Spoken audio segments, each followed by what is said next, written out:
What's good, YouTube? Heretic Jones coming at you with another regular, everyday, normal Gamers Union video in the Division. Today we're going from rank 34 to rank 35, and this is kind of an interesting one today, kids, because of two things. One, we're sticking with the voiceover format, which I think that's just kind of working out a lot better for us here, where we don't really, worry about what's going on in the video so much. And, we just kind of let that play in the background, and we talk about the game, we talk about stuff that I find online, and we talk about this, that, and the other thing, and whatever, and it just works out a lot better, I think, because you know what's going on. If you're watching this video, you either play the game or you're here for the commentary.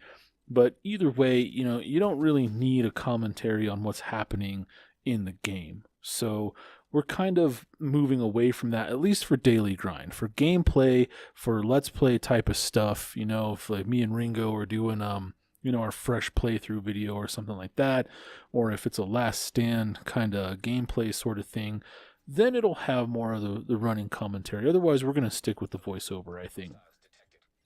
The other thing is, this run was really weird. In this edit, I cut out a lot of stuff. There's a lot of jump cuts here, and I'm not trying to be like jump cut trendy or anything like that. I mean, that's a trend that played out, maybe like 8 years ago. But the point is, I'm not trying to do that. It's just there was so much in this particular underground run that was just running around, doing nothing.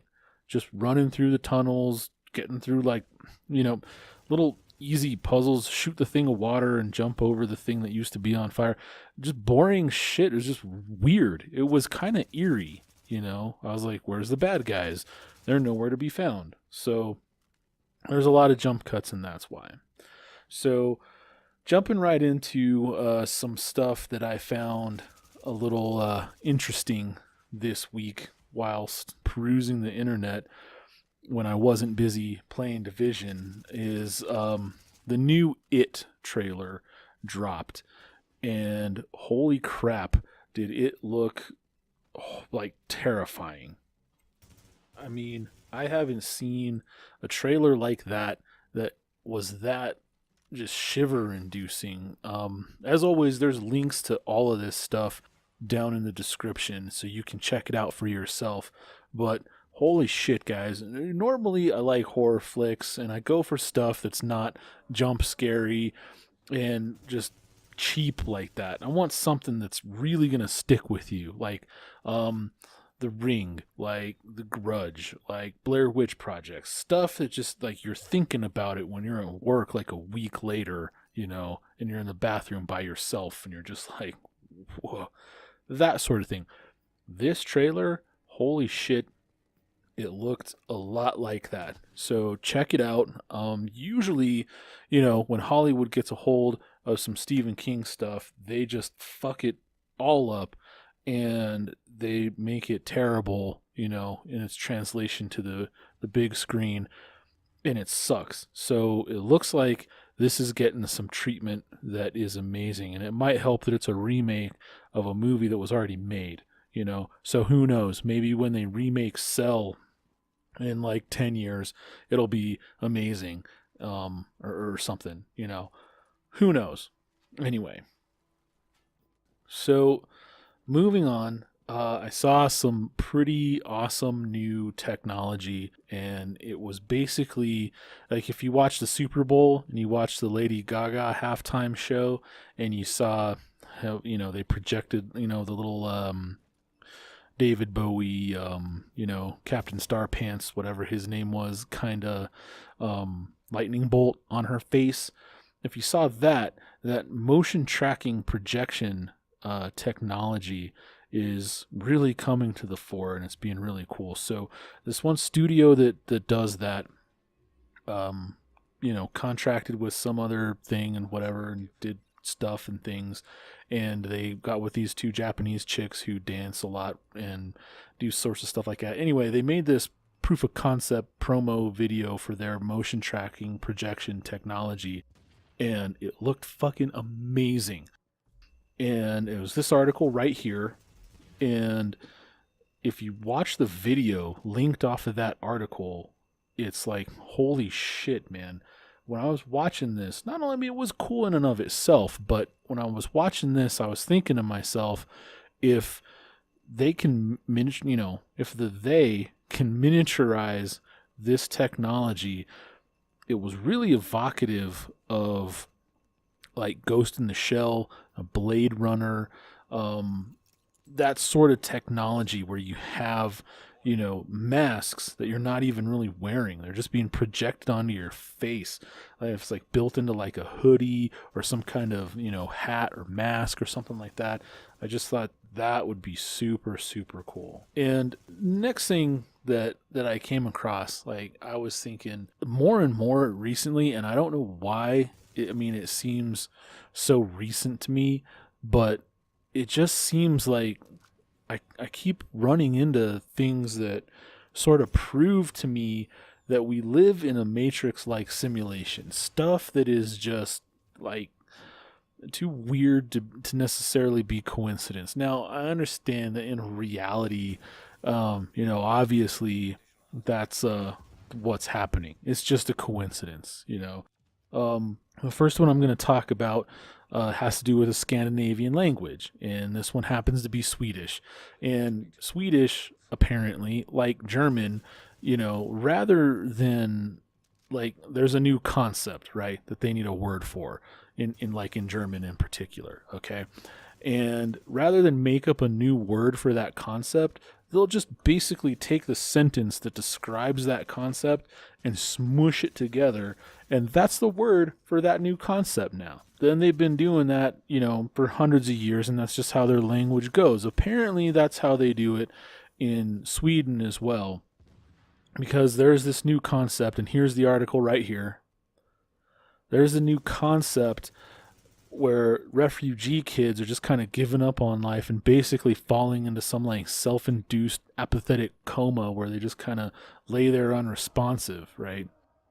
And they named this like Uppgivenhetssyndrom.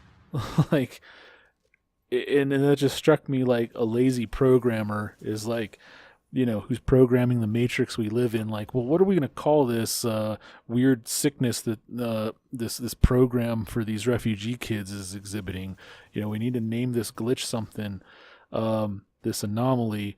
Well, fuck it. It's Friday. I'm tired. I got to meet the guys at the pub in, 10 minutes. We'll just name it Uppgivenhetssyndrom and call it good. And there's a lot of stuff like that I'm seeing. Now, granted, that's just because that's just how that language works. And I get that. That's the reality of it. But that's one piece of the puzzle that all fits together that makes me feel like I just have this weird, like, moment of, we're living in the Matrix. It's like none of this can be real. It's too weird. This is more, more easily explained by some lazy programmer or something like that. He doesn't want to deal with this bullshit and just wants to go home, who may him or herself be living in their own matrix, like scenario, kind of like the whole infinite universes within infinite universes sort of quantum foam type of shit.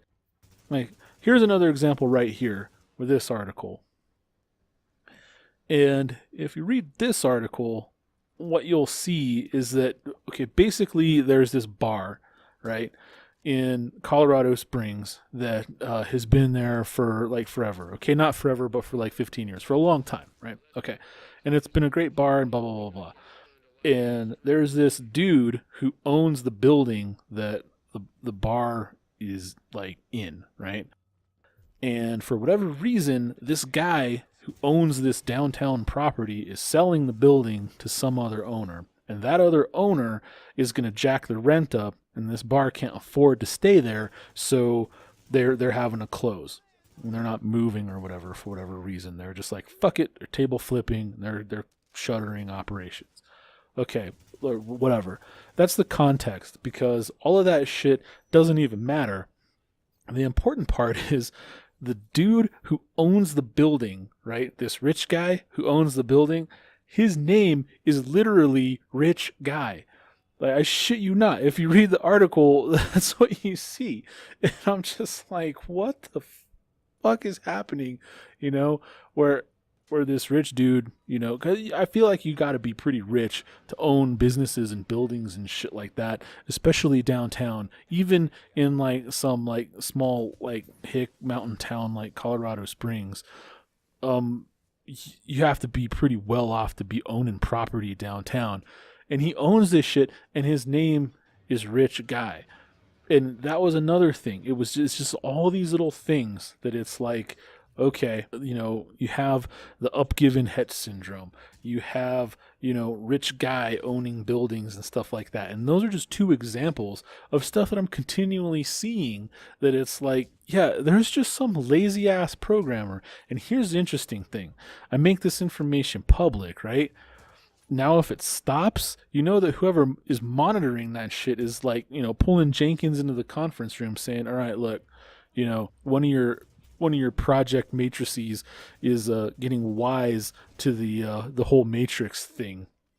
So you're going to have to kick it up a notch, and you're going to have to, you know, quit naming like refugee kids diseases like give up syndrome, and you're going to have to quit naming like, you know, property moguls in small towns Rich Guy. I mean, come on. It's like Coach Ferratu in Rick and Morty. It's too on the nose. You're going to have to knock that shit off because this guy's figuring it out.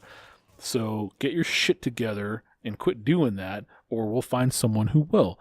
And if that conversation happened with the programmer who's responsible for, you know, the matrix like shard or whatever that I happen to live in, like, that's going to stop, right? Assuming the guy gives a shit about his job and he's not just like, fuck it, I'm going to do what I want, kiss my ass.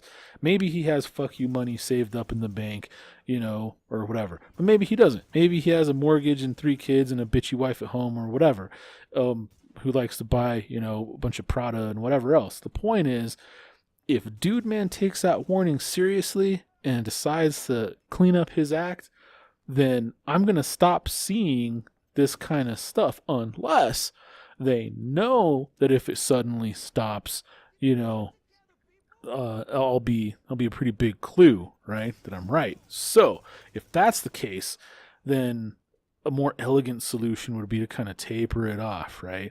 Just kind of wean it off. Or I don't know, maybe they just flip a switch and I just kind of forget about it and like stop focusing on something else or whatever.